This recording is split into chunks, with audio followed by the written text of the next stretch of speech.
This question helps us check one of the most important ideas from the module.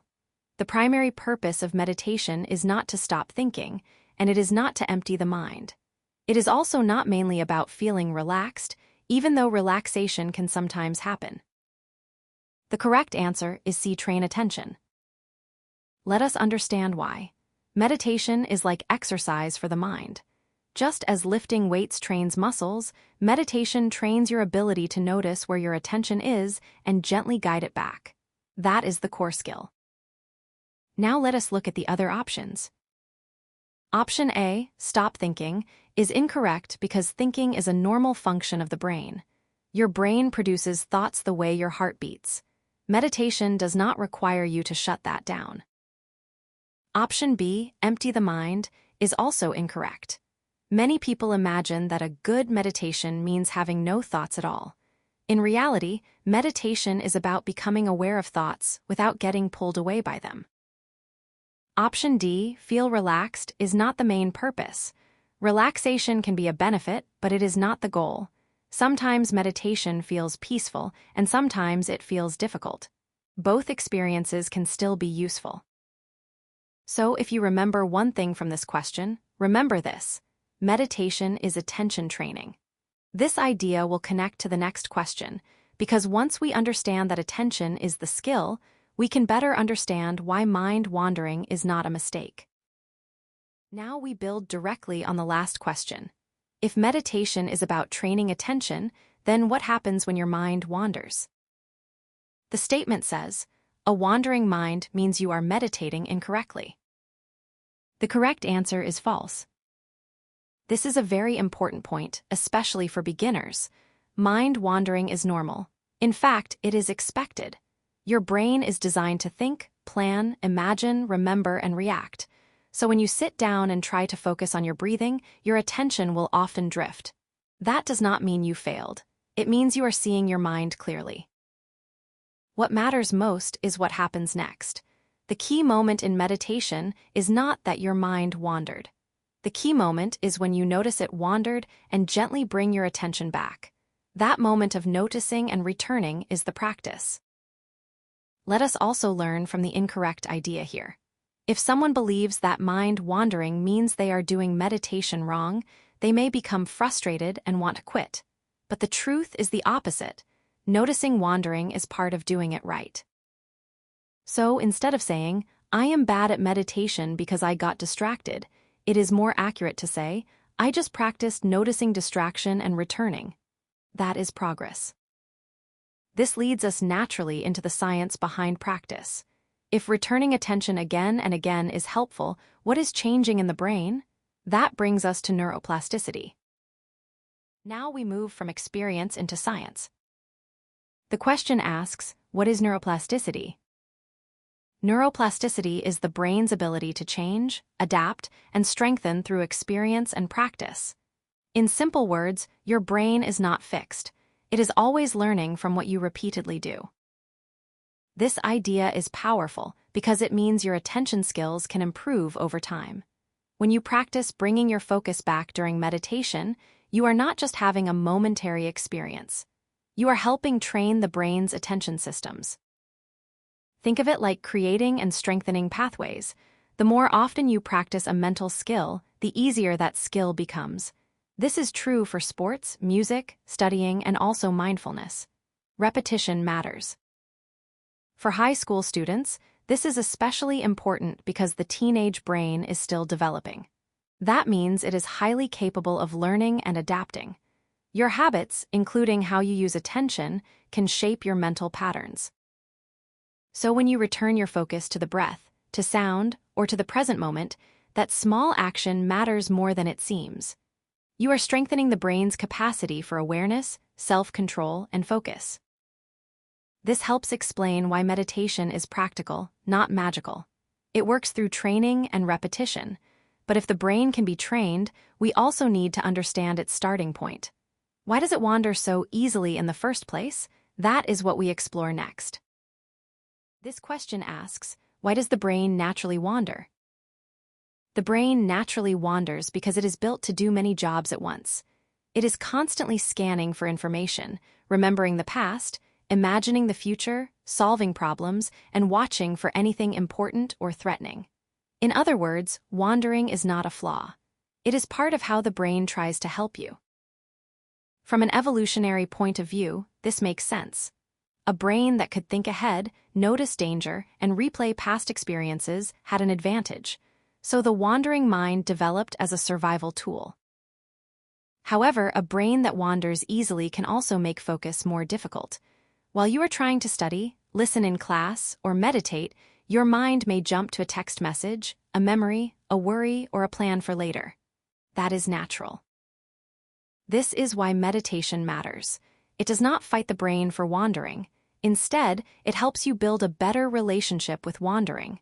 You begin to notice, my mind left the present, and then you calmly return. It is also helpful to understand that mind wandering is not always bad. Sometimes it supports creativity, reflection, and planning. The problem is not that the mind wanders. The problem is when it wanders without your awareness and pulls you away from what matters. So meditation develops choice. Instead of being controlled by every thought, you become better at noticing where your attention is and deciding where to place it. After understanding the science, the next question invites students to connect this knowledge to their own personal experience, which is where learning becomes more meaningful. Now we shift from theory to self-reflection. The question says, describe one thing you noticed during your first meditation session. This is an open-ended question, so there may be many correct responses. A student might say, I noticed my thoughts kept jumping around. Another might say, I noticed my breathing felt different when I paid attention to it. Someone else might notice restlessness, boredom, calm, sleepiness, sounds in the room, or even frustration. All of these are valid observations. The purpose of this question is not to judge your experience as good or bad. It is to help you practice awareness. In mindfulness, noticing is the skill. If you notice that your mind wandered, that is useful.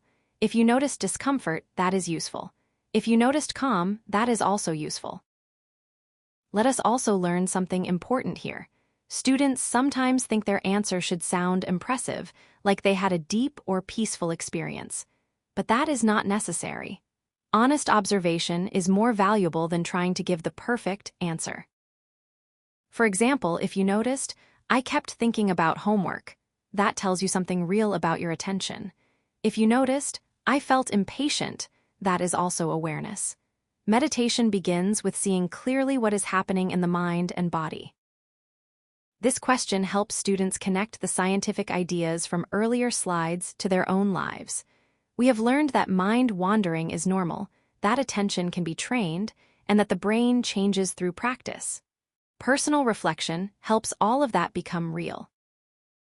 Now that students have answered questions and reflected on their experiences, the next slide introduces tools that will help them review and continue practicing beyond the quiz.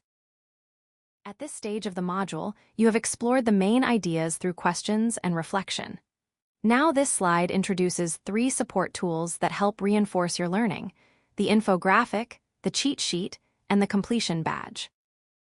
First, the infographic on how attention works gives you a visual explanation of focus, distraction, and the wandering mind. This is useful because sometimes a picture helps ideas become clearer. You will be able to see how attention moves, how distraction happens, and why returning focus is such an important part of meditation.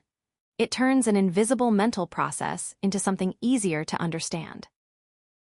Next is the module cheat sheet. This is a 1-page summary of the most important parts of Module 1. It includes key concepts, definitions, and practical reminders. Think of it as a quick review tool. If you want to remember the difference between meditation and relaxation, or remind yourself what neuroplasticity means, the cheat sheet makes that easy. Then we have the completion badge. This is awarded after successfully completing the quiz and the weekly challenge. The badge is more than just a symbol. It marks effort and consistency. Since this course is about building a skill, recognizing progress matters. Small steps repeated over time lead to real change. This slide is important because learning does not end when you answer the last question. These tools help students review, remember, and stay engaged as they continue into the next modules. With that in place, we are ready to bring everything together in the module summary. Now we come to the final summary of Module 1. By the end of this module, you should understand several core ideas. First, meditation is a practical skill, not a belief system. This means you do not need to believe anything special to practice it. You are simply training the mind. Second, mind wandering is normal and expected. As we discussed earlier, the brain naturally moves between thoughts, memories, plans, and distractions. This does not mean you are doing meditation incorrectly. Third, attention can be strengthened through consistent practice. Just like any other skill, focus improves when you work with it regularly. The more often you practice noticing and returning, the more stable your attention can become. Fourth, every time attention returns to the present moment, the brain becomes a little stronger. This connects directly to neuroplasticity. Small repeated actions shape the brain over time. Even brief moments of mindful returning matter. And finally, the goal of meditation is not perfection, it is awareness. You do not need a silent mind. You do not need a perfect session. What matters is learning to notice what is happening and meeting it with clarity. This module is the foundation for everything that comes next in the course. With this understanding, you are now prepared to explore how mindfulness can improve focus, help regulate emotions, reduce stress, and build long-term mental resilience. So as you move forward, carry this simple idea with you. Every time you notice and return, you are training your mind. That is the practice, and that is the progress.